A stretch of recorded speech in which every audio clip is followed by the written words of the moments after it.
ओम नमः शिवाय। नमस्ते। आज मैं आप लोगों से मैरिज के ऊपर ही बात करूंगी कि कैसे आप कुंडली को देखें एक बार में, तो ये समझ पाएँ कि कैसी रहने वाली है मैरिड लाइफ। चाहे आप किसी की नेटल चार्ट को चेक कर रहे हैं या आप अपनी स्वयं की कुंडली की एनालिसिस कर रहे हैं, तो वहाँ पर ये जो सूत्र हैं आपके काफ़ी काम आएंगे। ये बताने के पहले मैं सबसे पहले अपने सारे व्यूवर्स को बहुत थैंक्स बोलती हूँ। जो भी लोग मेरे चैनल से जुड़े हैं, वीडियोस को देख रहे हैं, आप सभी लोगों का बहुत बहुत धन्यवाद। और साथ में जो भी नए व्यूवर्स जुड़ रहे हैं, आप लोगों से भी रिक्वेस्ट करूँगी कि प्लीज़ आप चैनल को जरूर सब्सक्राइब करिए, लाइक करिए, नोटिफिकेशन बिल को प्रेस करके रखिएगा, जिससे मैं कोई वीडियो डालूँ तो आप लोगों को पता चल पाए। देखिए, कुछ ऐसे सिंपल इंडिकेशंस होते हैं नेटल चार्ट में, जिनको देखते आप ये समझ सकते हैं कि इस व्यक्ति की जो आगे चल के लाइफ होने वाली है, विवाह को लेकर के, वो किस तरह की रहने वाली है। मैं हमेशा आपको एक ही चीज़ बोलती हूँ कि जब भी आप किसी भी हाउस के बारे में विचार कर रहे हैं, किसी भी हाउस को बहुत डेप्थ में जा कर के उसकी आप एनालिसिस कर रहे हैं, तो सबसे पहले आप लग्नेश को ही चेक किया करिए, क्योंकि लग्नेश पे काफ़ी कुछ निर्भर करता है कि व्यक्ति अपनी लाइफ के जो भी इवेंट्स होंगे, इसकी लाइफ में जो भी चीज़ें आएंगी, चाहे वो सक्सेस मिले इसको या फेल्योर मिले, जो भी सर्कमटेंसेस इसके सामने आएंगे, तो उससे कैसे रिएक्ट करेगा, कैसे उन परिस्थितियों को रिस्पॉन्स करेगा, ये सारी चीज़ें लग्नेश ही बताता है। वो लग्नेश कोई भी प्लेनेट हो, अगर वो मजबूत स्थिति में है तो हाउसेस की बहुत सी नेगेटिव चीज़ें भी जो होती हैं बैलेंस हो जाती हैं व्यक्ति के व्यवहार के कारण, या उसके हैंडल करने की जो उसकी कैपेसिटी होती है उसके कारण। तो लग्नेश को आप चेक कर लीजिए। चंद्रमा को भी आप देख लीजिए, क्योंकि चंद्रमा मन होता है, कारक को आपको हमेशा ही देखना है, और विवाह का कारक शुक्र होता है, ये मैं आपको कई बार बता चुकी हूँ। अब मैं हाउस लॉर्ड के ऊपर आपको बता रही हूँ कि कैसे आप देखें कि सातवां हाउस कैसा रहने वाला है। देखिए, जो हमारा सातवां हाउस होता है वो हमारे विवाह को दिखाता है, पार्टनरशिप को दिखाता है। तो जब भी सातवें हाउस का संबंध जो भी हमारे त्रिषडाय भाव हैं, त्रिषडाय भाव में हमारे जो, या जिसको उपचय भाव कहते हैं, जैसे थर्ड है, सिक्स है, एट्थ है, ट्वेल्थ है, ये चारों हाउसेस जो होते हैं थोड़े से स्ट्रगल और पीड़ा को देते हैं। जिनमें जो सबसे ज़्यादा खराब हाउस माना जाता है वो ट्वेल्थ और एट्थ माना जाता है। सिक्स भी कुछ नेगेटिव चीज़ों को दिखाता है, कुछ पॉजिटिव चीज़ों को दिखाता है। थर्ड जो है सीधे सीधे व्यक्ति की मेहनत को, उसके स्ट्रगल को शो करता है। तो जब भी आपके सेवेंथ हाउस में कोई भी राशि होगी और वहाँ पे कुछ प्लैनेट्स भी बैठे हुए हो सकते हैं, अगर वहाँ पे कोई भी ऐसा प्लैनेट जो कि मेलेफिक प्लैनेट है, जैसे राहु है, मंगल है, सूर्य है, या शनि है, केतु है, जिनका स्वभाव थोड़ा सा डिस्ट्रॉय करने वाला होता है, या जो बहुत इगोइस्ट प्लेनेट है, जैसे सूर्य भी है, बहुत मजबूत रहेगा तो भी कई बार क्लैशेस देता है। इन ग्रहों को देखने के बाद आप ये देखिए कि जो आपके सेवेंथ हाउस का लॉर्ड प्लेनेट है वो किस हाउस में जाके बैठा हुआ है। जब भी सातवें भाव का जो ग्रह है, उसका जो लॉर्ड प्लेनेट है वो थर्ड हाउस में जाता है, तो ये सीधे सीधे इंडिकेशन है कि पराक्रम के हाउस में चला गया। तो पराक्रम में हाउस में जाने का मतलब ये है कि आप अपनी लाइफ में अपनी मैरिज को लेकर के, अपनी पार्टनरशिप को लेकर के आपको हमेशा मेहनत करनी पड़ेगी। अपने साइड से हमेशा ही आपको बहुत ज़्यादा मेहनत करनी पड़ेगी अपने रिश्ते को चलाने के लिए, क्योंकि जो हमारा तीसरा हाउस होता है वो व्यक्ति की मेहनत को दिखाता है, पराक्रम को दिखाता है, उसके कम्युनिकेशन स्किल को दिखाता है। तो सातवें का जो लॉर्ड है वो जब भी थर्ड में जाता है, तो ऐसे व्यक्ति को अपनी मैरिज लाइफ को संभालने के लिए, बचाने के लिए अपनी ओर से बहुत ज़्यादा मेहनत करनी पड़ती है।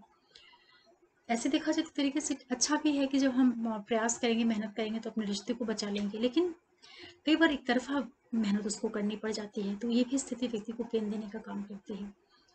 इसके बाद अगर सेवेंथ हाउस का लॉर्ड अपने से पीछे सिक्स हाउस में जाके बैठ जाए, तो सिक्स हाउस में जाने का मतलब ही हो गया कि वो अपने से ट्वेल्थ हाउस में आ गया, तो अपने हाउस की चीज़ों की वो कमी कर रहा है। इसको आप इस तरीके से समझ सकते हैं।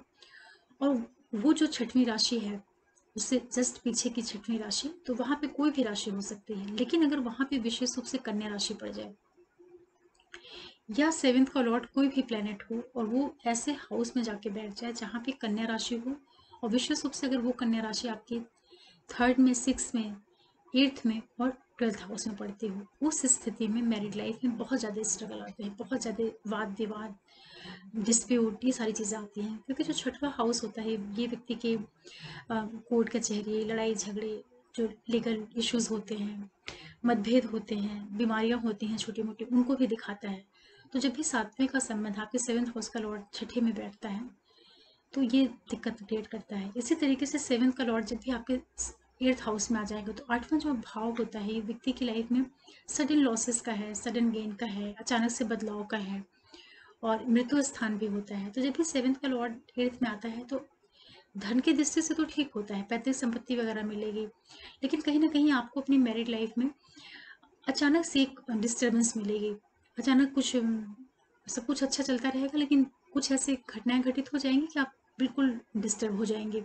ये कह लीजिए कि आपका मन अपने विवाह से उचट जाए, इस तरह की स्थितियां बन सकती हैं, क्योंकि सप्तमेश अष्टम भाव में जा रहा है। तो 8वां स्थान मृत्यु का भाव भी होता है, गुण विषयों का भी स्थान होता है, ये व्यक्ति के इलीगल एक्टिविटीज का, इलीगल रिलेशनशिप का भी भाव होता है। तो कई बार जब 7th लॉर्ड अष्टम में जाता है तो ऐसे व्यक्ति के अपने पार्टनर के अलावा भी संबंध बन जाते हैं।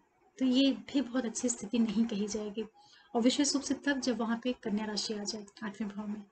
इसी तरीके से 7वें का लॉर्ड अगर आपके 3rd हाउस में जा रहा है और वहाँ पे कन्या राशि आ रही है तो भी जो है आपको दिक्कत क्रिएट करेगी, क्योंकि एक तो अपने से 3rd हाउस में गया 7वें का लॉर्ड, तो तीसरा उसको भाव में जो चीज़ें होती है उसका प्रभाव देगा। तो तीसरा भाव मेहनत, पराक्रम, इन चीज़ों को दिखाता है। अगर वहाँ पे कन्या राशि भी मिल गई तो उसको कन्या राशि के जो स्वाभाविक गुण हैं, कंपटीशन, लड़ाई झगड़ा, वाद विवाद, हर चीज़ में अपनी बुद्धि लगाना, क्योंकि कन्या राशि में ही बुध हो चुका होता है। तो कन्या राशि का एक स्वभाव ये भी है कि सप्तमेश जब कन्या राशि से संबंध बना लेगा तो कहीं ना कहीं ऐसा जो जातक होगा, उसका जो लाइफ पार्टनर होगा, हर एक चीज़ में अपने इमोशंस की जगह अपने दिमाग का बहुत ज़्यादा उपयोग करेगा, बहुत ज़्यादा उपयोग करेगा। हर चीज़ में लॉजिक लगाना, हर चीज़ में बिल्कुल डेप्थ में घुस करके और चीज़ों की छानबीन करना। तो ये सब जो नेचर होता है ये मैरिड लाइफ को डिस्ट्रॉय करने का काम करता है, क्योंकि जो बुद्धि है, जो आदमी का इंटेलिजेंस है, ये सारी क्वालिटीज उसके वर्क प्लेस पे काम करती हैं। जो फैमिली लाइफ होती है वहाँ पे बहुत ज़्यादा दिमाग लगाने की आवश्यकता नहीं होती है। वहाँ पे रिश्ते अपने लगाव से, प्रेम से और आपसी समझ से ज़्यादा मजबूत होते हैं, बशर्ते कि वहाँ पे आदमी बुद्धि का प्रयोग करने लगे अधिक। थोड़ी बहुत बुद्धि लगानी चाहिए लेकिन बहुत ज़्यादा नहीं लगानी चाहिए। इसी तरीके से 7th का लॉर्ड जब भी 12th हाउस में चला जाएगा तो 12वां भाव जो होता है, एक तो 7वें से 6ठा भाव पड़ता है और दूसरा 12वां भाव लॉसेस का भी होता है। तो वहाँ पे भी सप्तमेश की स्थिति बहुत अच्छी नहीं होती है। हालांकि इसको सीधे सीधे लॉस से नहीं जोड़ सकते, क्योंकि 7वां भाव विदेश को भी दिखाता है। तो ऐसा भी हो सकता है कि आपका लाइफ पार्टनर कहीं विदेश से जुड़ा हो, आपके जन्म स्थान से दूर का हो, दूसरे कम्युनिटी का हो। लेकिन एक जो मोटा मोटा एक प्रभाव पड़ता है वो ये हो सकता है कि आपका अपने लाइफ पार्टनर से कुछ डिस्प्यूट रहे, एक शत्रुतापूर्ण व्यवहार रहे। और ये सारी चीज़ें तब ज़्यादा बढ़ जाएंगी जब आपके 7th का लॉर्ड जा करके आपके 12वें भाव में बैठ जाए और वहाँ पे कन्या राशि हो। ये तब होगा जब आपकी तुला लगन होगी, क्योंकि तुला लगन में मंगल होगा, आपके सप्तम भाव का मालिक, और वो जाकर के छठवें में बैठेगा तो वहाँ कन्या राशि आएगी। तो वो जो स्थिति होगी वो व्यक्ति को बहुत ज़्यादा तकलीफ देगी अपने लाइफ पार्टनर से। 7वें भाव की जो चीज़ें हैं इनको कई एंगल से चेक किया जा सकता है कि कब ये अच्छा प्रभाव देगा, कब ये खराब प्रभाव देगा। तो अभी मैं जो नेगेटिव चीज़ें हैं 7th हाउस से जुड़ी हुई, क्योंकि आजकल का जो टाइम चल रहा, आजकल का क्या हमेशा से ही मैरिज आदमी की लाइफ की सबसे इंपॉर्टेंट चीज़ होती है, और सबसे ज़्यादा जो स्ट्रगल होता, उठा पटक होती है, वो मैरिड लाइफ में ही होती है। बाकी चीज़ें तो व्यक्ति एडजस्ट कर लेता है, लेकिन संबंध एक ऐसी चीज़ होती है कि उसमें व्यक्ति बहुत अच्छे से अगर नहीं एडजस्ट करके चले तो चीज़ें बहुत डिस्टर्बिंग हो जाती हैं।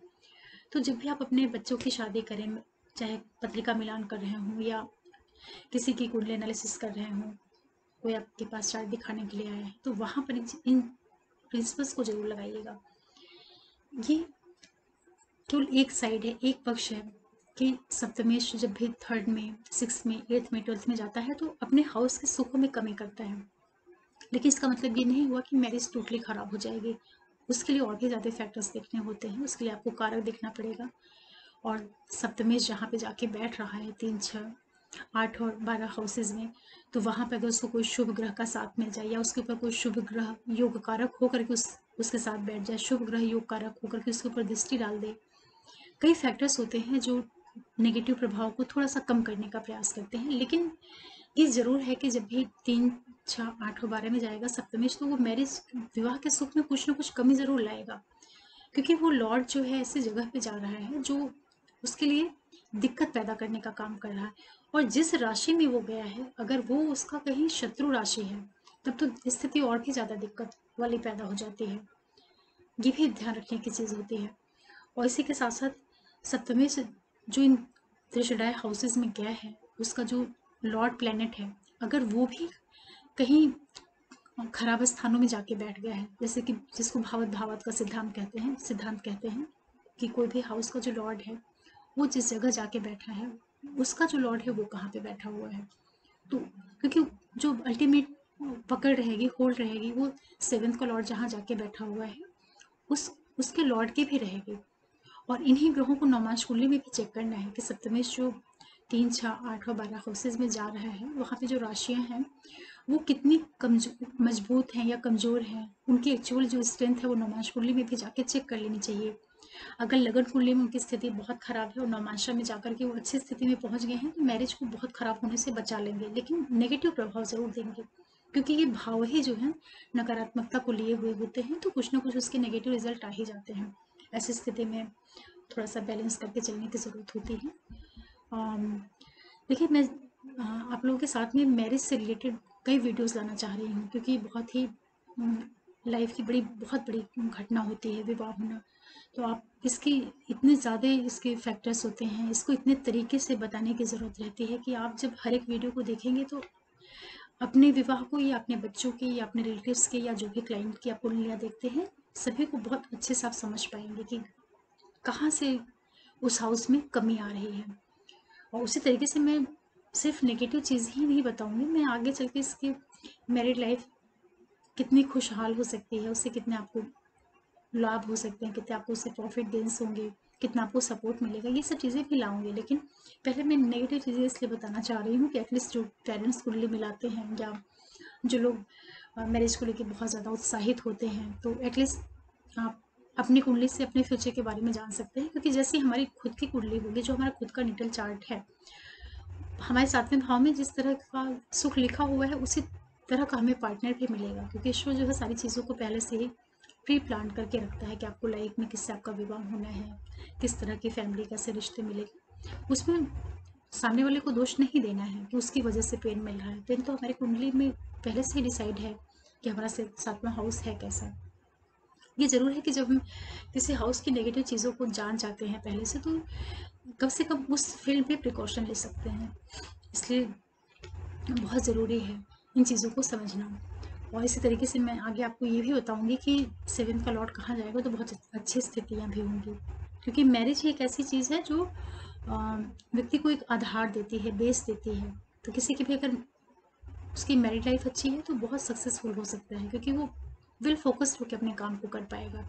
और जिसका जिसका परिवार विकसित हो जाता है तो वो कितना भी काबिल हो, कहीं ना कहीं उसकी प्रोफेशनल लाइफ के ऊपर भी एक प्रभाव पड़ता है, नेगेटिव प्रभाव पड़ता है। तो आशा कर रही हूँ कि आज आप लोग थोड़ा समझ पाए होंगे कि सप्तमी 3, 6, 8, 12 में जाकर किस तरह की संभावना आपको दे सकता है। लेकिन इससे आपको निराश नहीं होना है, डरना घबराना नहीं है।